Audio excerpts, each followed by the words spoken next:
అర్థమైందా? ఓ 50 లక్షలు పెట్టి ఇట్లాంటి ప్రతిష్ట చేపియొచ్చు. కానీ ఎంత పెద్ద కోటీశ్వరుడైనా బొడ్రాయిని వేయలేడు. అర్థమైందా? ఆయన కోటి పెట్టి ఒక గుడి కట్టవచ్చు, ఓ అందులో అయ్యగారులు పెట్టవచ్చు. ఆ గుడి ఉన్నంత కాలం, ఆయన బతికినంత కాలం దాన్ని ఆయనే అభివృద్ధి చెందే విధంగా తీర్చిదిద్దొచ్చు. కానీ బొడ్రాయి మాత్రం వేయలేడు. నేను ₹1,00,00,000 ఇస్తా, మీ చింతనెక్కల బొడ్రాయి ఎత్తా, నేను పర్తగిరి నుంచి వస్తే మీ పర్తగిరికి బాగుంటారు, నన్ను మీ చింతనెక్కలు మేము లేవా? మా బొడ్రాయి మా కన్న తల్లి. అర్థమైందా? ఇప్పుడు ఇది కన్న తల్లితో సమానం. మీరందరూ కూడాను ఇప్పటి వరకు అయ్యగారులు చేసినటువంటి యొక్క పూజలు అమ్మవారినే కొలిశారు, అమ్మవారినే పిలిచారు, అమ్మవారినే ఇక్కడ ప్రతిష్ట చేయమనేటువంటి యొక్క మాట చెప్పడం అనేటువంటిది జరిగింది.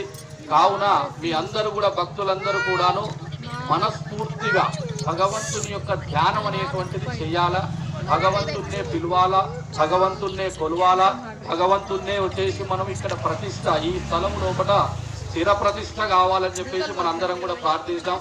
మీ అందరూ కూడాను నేను మొన్న ఆంజనేయుని గుడి ప్రతిష్ట చేసినప్పుడు చెప్పాను, మనందరం కూడా ఒక్కొక్కరు ఒక్కొక్క వయసు వాళ్ళ ఉంటాం. ఇక్కడ ఒకరు 40 ఏళ్ళతను, ఒకరు 20 ఏళ్ళతను, ఒకరు 50 ఏళ్ళతను.